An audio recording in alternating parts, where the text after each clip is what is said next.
तो दोस्तों भूल कर भी करना मत ये गलतियां करवा चौथ पे। अब साल 2024 में कब है करवा चौथ का व्रत और हम लोग को क्या क्या गलती नहीं करनी, तो मैं आपको चलो बता देती हूँ कुछ महत्वपूर्ण बातें।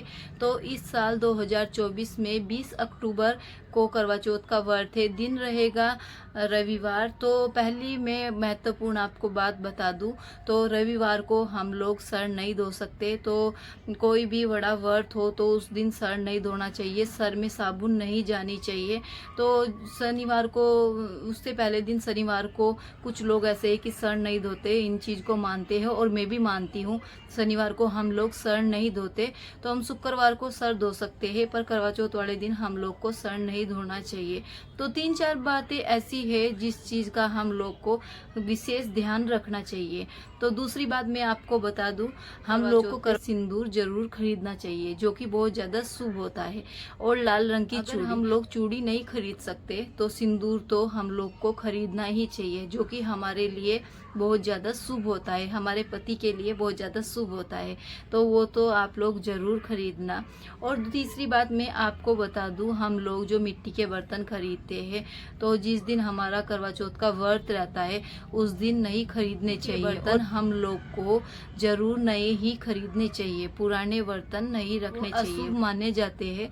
तो हम लोग कोशिश करें कि नए बर्तन खरीदे। रविवार के दिन मिट्टी के बर्तन नहीं खरीदे जाते और मंगलवार के दिन, ये 2 दिन मिट्टी के बर्तन नहीं खरीदे जाते। तो आप कोशिश करें तो करवा चौथ से पहले ही कर ले।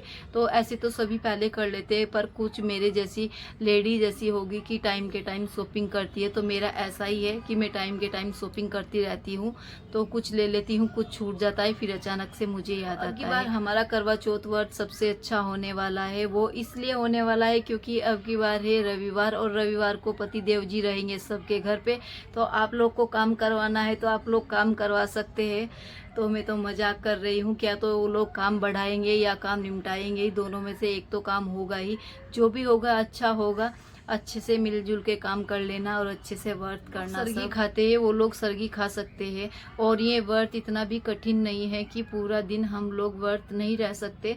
तो हम लोग तो सरगी नहीं खाते हैं, शाम के टाइम देव को अर्घ देके फिर हम लोग भोजन कर लेते हैं। तो हम लोग तो सरगी नहीं खाते, पर जो कोई खाता है, जिसी में जैसे किसी के रीति रिवाज है, वो इसको अवश्य करे।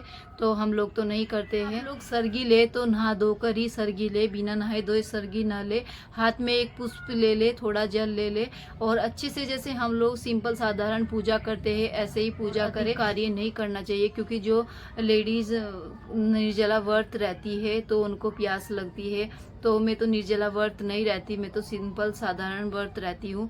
पर जो निर्जल व्रत रहती है, अधिक काम करेगी तो उनको प्यास लगती है। तो करवा चौथ वाले दिन हम लोग कपड़े पहनते, तो ऐसा जरूरी नहीं कि हम लोग नए ही कपड़े खरीदे।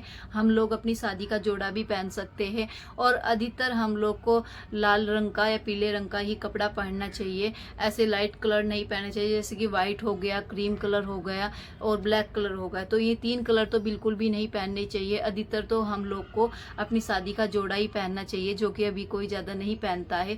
शुरू शुरू में सब पहनते हैं, पर बाद में कोई नहीं पहनता है। तो ज्यादा नहीं कर सकते हम, अपना लहंगा होता है, चनिया चोली के चुंदरी रहती है, तो वो सर पे डाले, वो भी बहुत ज्यादा शुभ होती है। तो वो हो सके तो वो कर लेना, नहीं होगा तो भी चलेगा। और ऐसा कोई जरूरी नहीं कि हम लोग को नई साड़ी खरीदनी है, नई सब कुछ कपड़े वपड़े खरीदने, ऐसा कुछ नहीं है। तो जैसा अपने पास हो आप ऐसा पहन सकते हो। तो रेड कलर का रहेगा तो ज्यादा शुभ रहेगा। मैंने आपको बता ही दिया। करवा चौथ वाले दिन सिंदूर जरूर खरीदना। और आपको मैं बता दूं कि जो हम लोग चांद देखते हैं जिसमें वो छन्नी रहती है, तो उसका भी ऐसा जरूरी नहीं है कि हम हर साल उसको नया ही खरीदे। अगर हाँ वो थोड़ी टूट रही हो या थोड़ी खंडित हो रही हो तो उसको यूज मत करना जाता है, उसको तो बिल्कुल यूज नहीं करना, वो आप नहीं ले सकते हैं। तो अगर आपके पास अच्छी खासी है तो उसको नई लेने की कोई जरूरत नहीं है, तो आप उसी से काम चला सकते हैं। लोग जो बहाना निकालते हैं तो वो ससुराल पक्ष पक्ष में ही जाता है, तो भूल कर भी उसे मायके पक्ष में ना दे, क्योंकि उसका दोष लगता है। तो ये हमारी छोटी ननंद हो गई, देवर हो गया, सास हो गई, ससुर हो गए, तो हम ससुराल पक्ष में किसी को भी दे सकते हैं, पर मायके पक्ष में ये दान मत करना, क्योंकि उसका दोष हमारी माता जी को ही लगता है, ना कि किसी और को। तो थोड़े से लालच के चक्कर में हम अपने मायके वाले को दे देते हैं, तो ये नहीं देना है। हमारे में तो बिल्कुल नहीं देते, हम लोग नहीं देता है तो प्लीज़ मत दीजिए। तो वो तो सबके ऐसे अपने रीति रिवाज होते हैं, पर मेरा मानना ये है कि अपने ससुराल पक्ष में ही ये सब दे, तो उधर से ही दान लगता है उनका। तो मायके पक्ष में आप लोग प्लीज़ ये दान मत। बाकी आप लोग खुद समझदार है, वो तो आप लोग समझ ही जाएंगे कि हाँ किसको देना है, किसको नहीं देना है। हम लोग व्रत का खाना बनाते हैं, करवा चौथ के व्रत का जो खाना बनता है, तो उसमें लहसुन प्याज नहीं जाते। ऐसे तो कोई भी व्रत हो, पूजा पाठ हो, उसमें लहसुन प्याज नहीं डालते, और हम लोग भी लहसुन प्याज नहीं डालते। और शाम के टाइम फिर हम लोग जब अर्घ देते हैं चंद्र देवता को देख के, तो कुछ लोग वहीं पर व्रत अपना खोल लेते हैं और कुछ लोग पति पूजन करते हैं। तो जैसा भी जिसका नियम है वो ऐसे कर सकता है, जैसे किसी के रीति रिवाज है वो ऐसे कर सकते हैं। तो आज मुझे इतना ही बताना था। करवा चौथ व्रत 2024 20 अक्टूबर दिन रविवार।